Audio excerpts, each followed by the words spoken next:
अभिवादन स्वीकार कीजिए ब्रजेश मिश्रा का। आप देख रहे हैं द डिबेट और हम आज बात करेंगे उत्तर प्रदेश की राजनीति में अपोजिशन क्या कर रहा है और विशेष तौर पर दो largest opposition parties Samajwadi party और बीएसपी क्या कर रहे हैं और आने वाले 9 महीनों के बाद जब उत्तर प्रदेश में विधानसभा का चुनाव होगा तो इन दो पार्टियों का क्या रुख होगा और क्या होने वाला है।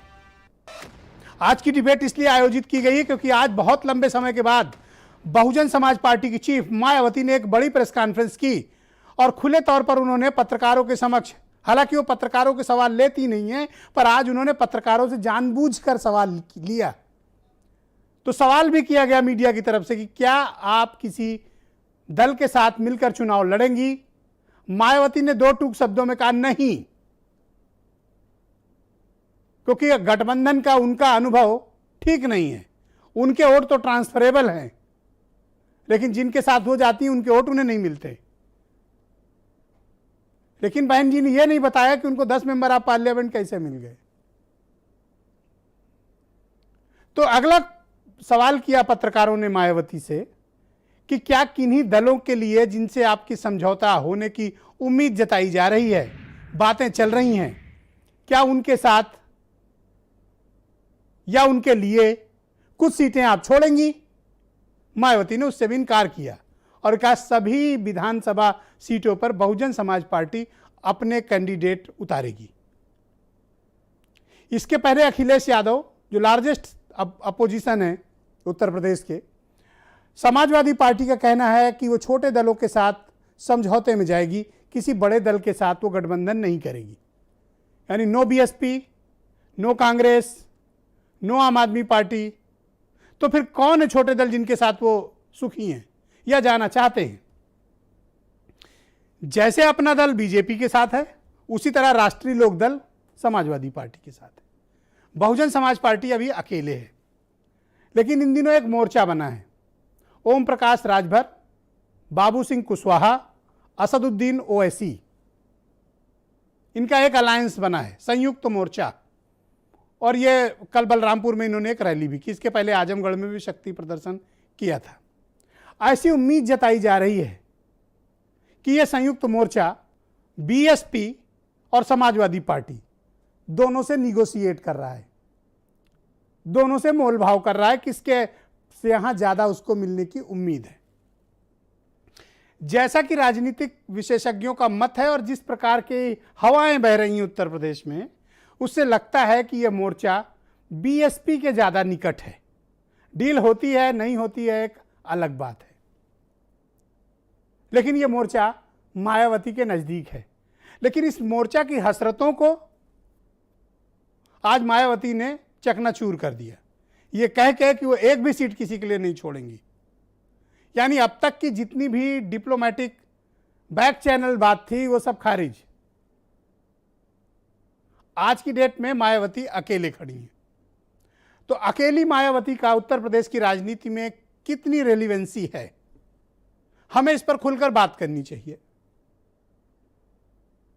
विपरीत से विपरीत हालात में भी किसी की सुनामी आ जाए, किसी राजनीतिक दल का लहर आ जाए, पर मायावती के साथ उनका 16 से 18% वोट इंटैक्ट है।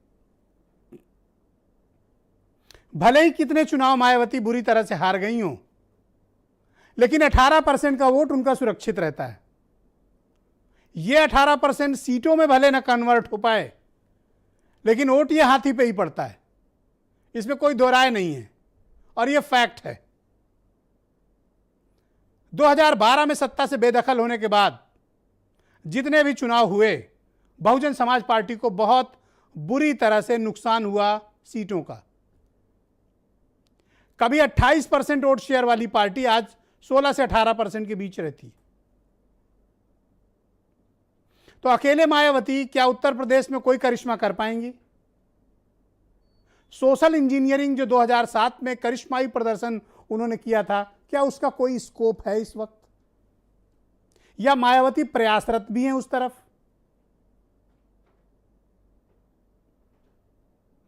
18% वोट के साथ उत्तर प्रदेश में कोई राजनीतिक चमत्कार नहीं किया जा सकता। उत्तर प्रदेश की राजनीति में अगर आपको अपने वोट परसेंटेज को सीट में कन्वर्ट करना है तो आपको 26% से ऊपर जाना ही पड़ेगा, क्योंकि बीजेपी 40% की राजनीति कर रही है इस वक्त। तो जो बीजेपी को हराने का ख्वाब देखते हैं उन्हें अपने वोट शेयर की तरफ भी देखना चाहिए। सिर्फ इंटैक्ट हो देना ही आपकी जीत का फार्मूला नहीं हो सकता है। तो क्या राजभर, असदुद्दीन ओवैसी, बाबू सिंह कुशवाहा ये लोग कोई करिश्मा करेंगे अगर मायावती के साथ जुड़ेंगे? तो ये कितना परसेंट वोट है और ये क्या ट्रांसफरेबल है? अब दो और दल हैं, कांग्रेस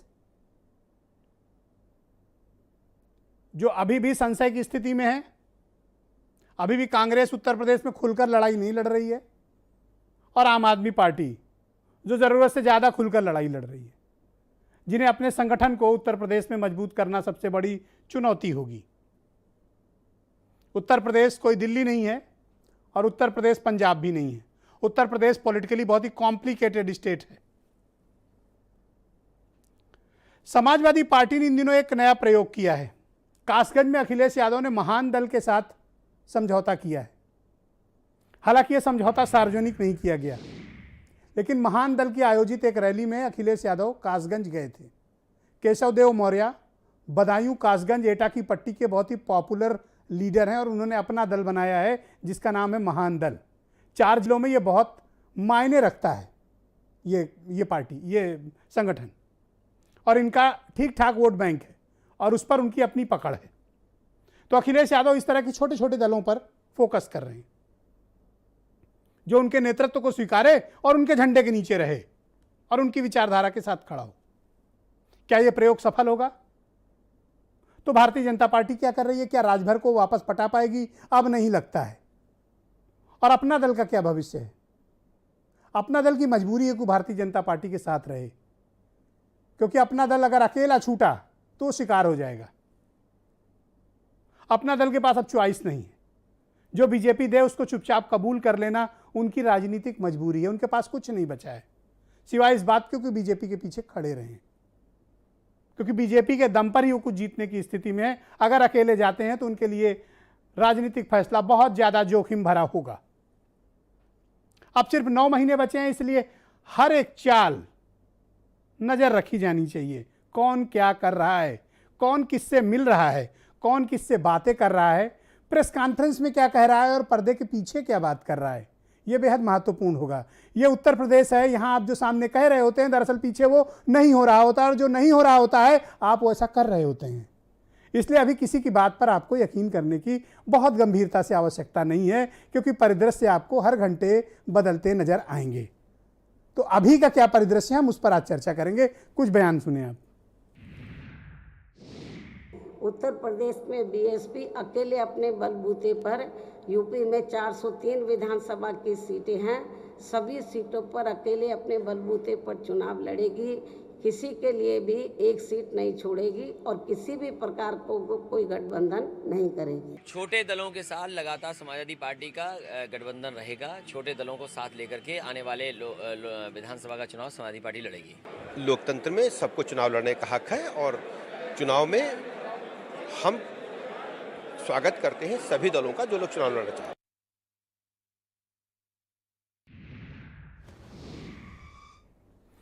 तो ये उत्तर प्रदेश की राजनीति है, कई बार आपको समझ में नहीं आती है, लेकिन जब समझ में आती है तब तक